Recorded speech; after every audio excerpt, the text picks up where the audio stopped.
Good day. We're glad you're here. My name is Jeff Jones. I'm the pastor of the Heritage Baptist Church. And today has been a rainy day here in south central Indiana. Hope it's bright and sunny wherever you're at. If you would, let's take the Bible, God's Word, and let's turn to Proverbs chapter 24. Proverbs chapter 24. I've been reading through Proverbs in my daily devotions and usually take one, maybe two a day chapters and read that through. And as I've been here for a few days in this book, it's hard not to see some patterns develop, themes that are reoccurring themes. And one of the themes that you see show up fairly often is the Lord speaking through Solomon here about those that are slothful. And sloth is laziness. I've got some of that in me, and the Lord needs to kick it out every now and then. And so there's a lot to be said here about this. And those that won't hardly do anything for themselves. And you see not just a laziness or a sluggard sort of mindset in people, but you see it also in ministries, churches. The dynamic is just for things to not work any longer, and it doesn't produce what it ought to produce. And the Lord's kingdom needs to be worked on, and people added to it. And so there's a part that we all play in that. Homes, you look at certain homes and nobody's carrying the ball, or maybe one person is carrying all the workload. And I think that's probably what Martha thought as her sister sat at the feet of Christ. And there are times to rest and take our leisure, no doubt. And sometimes God has to slow us down. But there's also times where he needs to get us to get up. So let's look what Solomon says here in chapter 24. We're going to begin in verse 30, and this is an observation that he has made. He says, I went by the field of the slothful, and by the vineyard of the man void of understanding. And lo, it was all grown over with thorns, and nettles had covered the face thereof, and the stone wall thereof was broken down. Then I saw and considered it well. I looked upon it and received instruction. Yet a little sleep, a little slumber, a little folding of the hands to sleep, so shall thy poverty come as one that traveleth, and thy want as an armed man. And so here he is, he's looking at somebody else's field. I've pastored farmers, people that owned property before, people that raised livestock and produce and all those kinds of things. And they're always checking out their fields, checking how everything is, how the situation is. But there's, I think, a time that Solomon is saying that not only should you check out what you're doing, check out what somebody else is doing. Look at their field and learn from them, learn from their experience. And so he's looking at the field of the slothful person. And so observations sometimes are to learn how to do something. And in this situation is how not to do something, how not to live your life.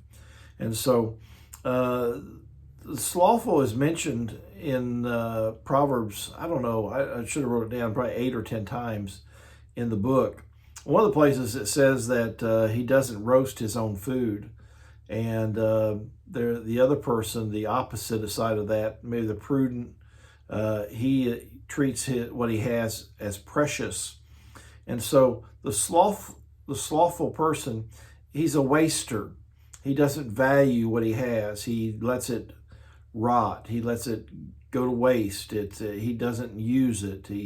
He's too lazy to make something of it. And so other places it talks about the slothful, that he's so lazy that he won't even feed himself, won't even put his hand to his mouth. And you're pretty bad.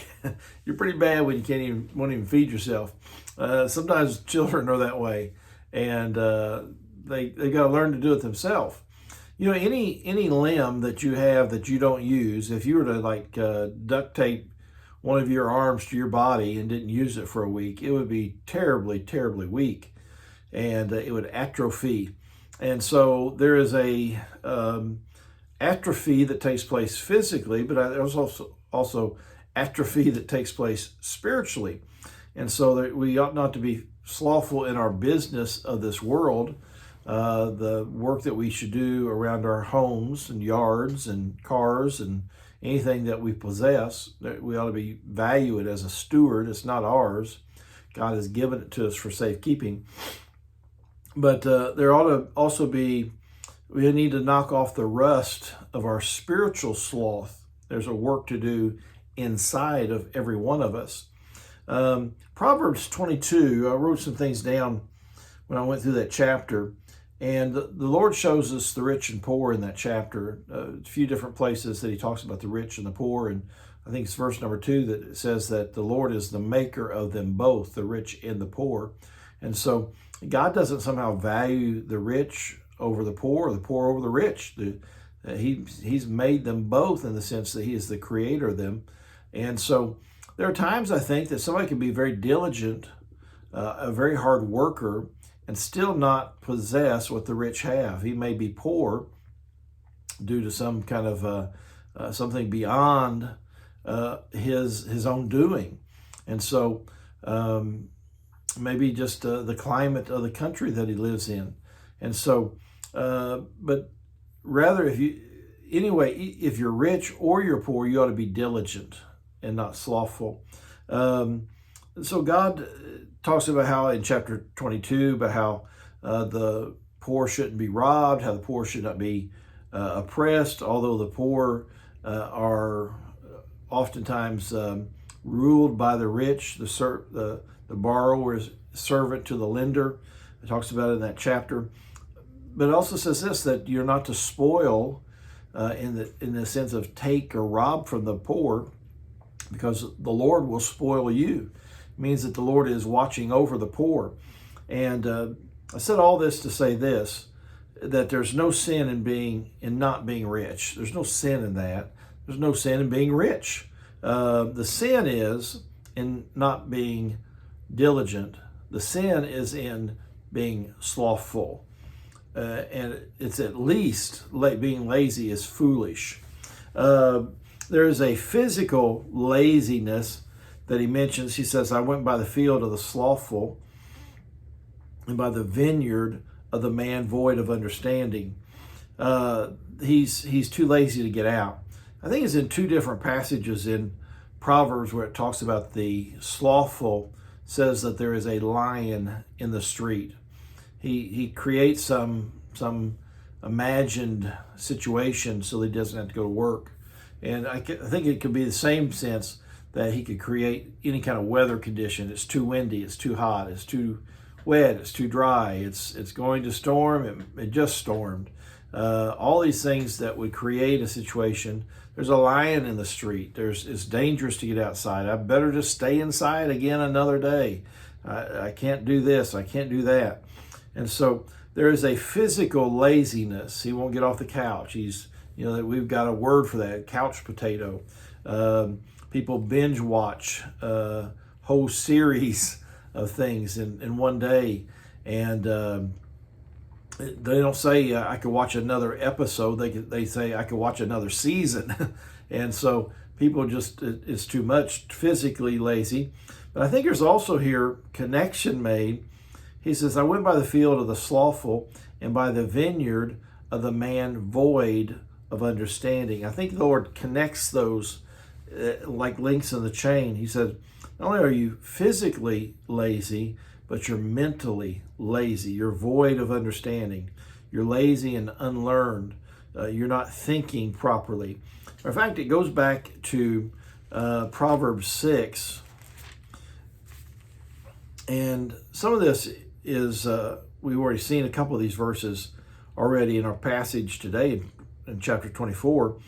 But in Proverbs 6:6 it says, go to the ant. Another observation you're making in the world. And God uses nature a lot to teach us how to do and how not to do things. So he says, go to the ant, thou sluggard, consider her ways and be wise, which having no guide, overseer, or ruler, provideth her meat in the summer, and gathereth her food in the harvest. How long wilt thou sleep, O sluggard? When wilt thou arise out of thy bed? Yet a little sleep, a little slumber, a little folding of the hands to sleep, so shall thy poverty come as one that traveleth, and thy want as an armed man. And so there is that thought again about sleep. Some sleep is good, but it's always a little bit more slumber, a little bit more time in the bed. It's going to bring poverty and to this person. John Phillips, which is a writer I like to read after, he said, persistent indolence produces predictable insolvency. It means that when you're lazy, you're going to lack. You're not going to have what you want to have. And so back in verse 32, chapter 24, he says, then I saw it, I considered it. I considered it well. I let it roll around in my head. I'm looking at what I'm seeing. I'm seeing nettles and thorns. I'm seeing broken down walls. I'm looking at the lack and the poverty that is in this place. He says, I saw it. I considered it. He said, I looked upon it. I looked again. I'm gazing on it. I'm taking it all in. I'm seeing every detail. And he says, and received instruction. I've learned from their experience. That's what maturity does. When you're a mature person, you look at what's going on around you and you don't make the same mistakes that other people make. You say, I don't have to go there. I don't have to do that. I've see what the end result of that is. And so there in verse 31, he says, and lo, it was all grown over with thorns and nettles and had covered the face thereof. He said, I'm dealing with weeds. Or they are dealing with weeds. And it says, and the stone wall thereof was broken down. Weeds and walls. There's a lot to do. There's a lot to do. If you're farming, the field of the slothful, the vineyard, there's something probably every day to do. And when you step away from it for just a little bit, we had rented a house here in Columbus. It's been a few years ago now. That when we rented the house, I kind of didn't have any real space to garden.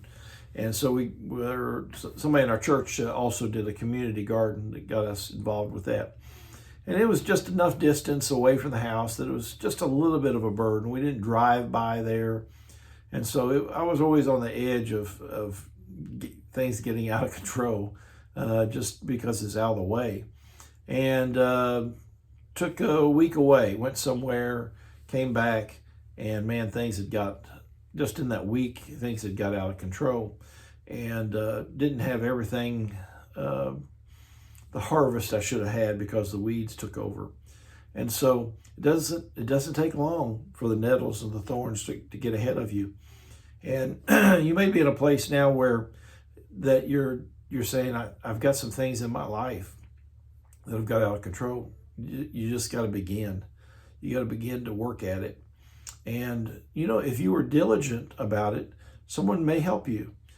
Someone else may come along and out of some pity, help you pull some weeds out. And so you got to take care of the weeds and you got to take care of the walls. There are things that are going to take root. But there are also things that will get in. And so you got to repair the wall just constantly. It's got to be constant work to keep things out. And so he said, you got to work on that. Work on that. Too much to do to be lazy. I wanted to leave you with this thought as we look at the field of the slothful. I took a drive here, I don't know, probably 3 or 4 weeks ago, and drove across some beautiful country here in Indiana, farm country, and came up on a rise, and there were cattle on the right. I was on top of a kind of a ridge. One side had cattle and hay and just beautiful farm. The other side had haystacks and just down both sides, just beautiful green and just well kept, ordered. Just everything seemed to be in its place. Some people don't live that way. Some places are broken down. You can't find what they need to find. Everything is in disrepair, and when you need to have it, it's lost. One of the probably hardest working people I've ever been around was a guy I had as a boss for probably three seasons. He owned a par 3 golf course where I grew up. And Bill Garrett is his name. I don't even know if he's still living or not. And I met Mr. Garrett and his wife. They're probably, I don't know, they were up in years when I met them. And they'd built this beautiful par 3 golf course out of a field and cut some of it out of the woods. And I knew him from the fact that one of my friends had rented a house from him. And they were unusual people. They had llamas and goats and zebras and just kind of a Dr. Doolittle of animals there for a while. And but he built this golf course. He took me out there one day after I started working. He said, "This is what it costs to build each of these greens." He said, "I put a lot of work into these greens." And it was really a nice place. He added a little putt-putt course when I worked there for him. We did all the work ourselves and put that par 3 putt-putt course in. And he was just a hard-working man, not demanding, but by his example, he put in a full day's work. I knew that if I was going to work with him that day, we were going to be doing something. And so cut grass and ran the weed eater and around people playing golf all day long. It was just a great three seasons that I worked for him. I remember that there would be times that we would work literally up to dark. I was working off and on, full part-time for him. And very little time did I spend just hanging around the clubhouse, maybe washing the golf carts and charging them up and washing golf balls and just all the work involved in that. It was not anything to come to work in the spring. And I remember there would be times where I'd be mowing grass while the snow was flurrying down on us. And he just expected you to work hard. And if it rained one day, I would call and see if he needed me to come out. And he said, "What'd you do on rainy days? The course might not be open, but there would be work to be done inside, upkeep of mowers and sharpening, tuning, cleaning, just all these things that always had to be done." Very successful, very sharp, very, very detail-oriented. He was a very diligent man. But on the rare occasion, he would say, grab some golf clubs and maybe be kind of a slow day around the course, and we'd play around the golf. And that was very unusual for that to happen. And he was pretty good golfer. And the course was short, so we didn't have to hit it very long. And we'd play around. We probably did that in 3 seasons, probably 4 or 5 times, maybe that. And some days we just play a hole or two, and but probably 4 or 5 times maybe we played the whole thing together. And you say, do you begrudge him that? No. It made those days extra special. They were very precious, very valuable to me, that he would take me out and do that with me. And so don't resent someone that maybe pushes you to work hard in your life. Thank them for pushing you to do maybe what you wouldn't normally do. It's good for you. It's good for them. But when you do get the time off, maybe you get a day, you get a little season maybe even, where things are a little bit slower. It makes you appreciate that time off, that slower pace, when you've lived maybe where you're driving pretty hard for a while. You got to slow down on occasion, yes, but most of us slow down too much too often, and we don't get enough done, and we need to work harder. And when those days of rest come, they're super sweet. The slumber of a laboring man, and I don't know that I'm not quoting that, but just Scripture says the sleep of a laboring man is sweet. And so it'll make us sleep well when we work hard. Let's not be slothful in our daily work, homework. And let's not be slothful in our spiritual work. Let's set the pace for those coming behind us and do what we ought to do. Amen. Well, God bless you, and we'll see you next time.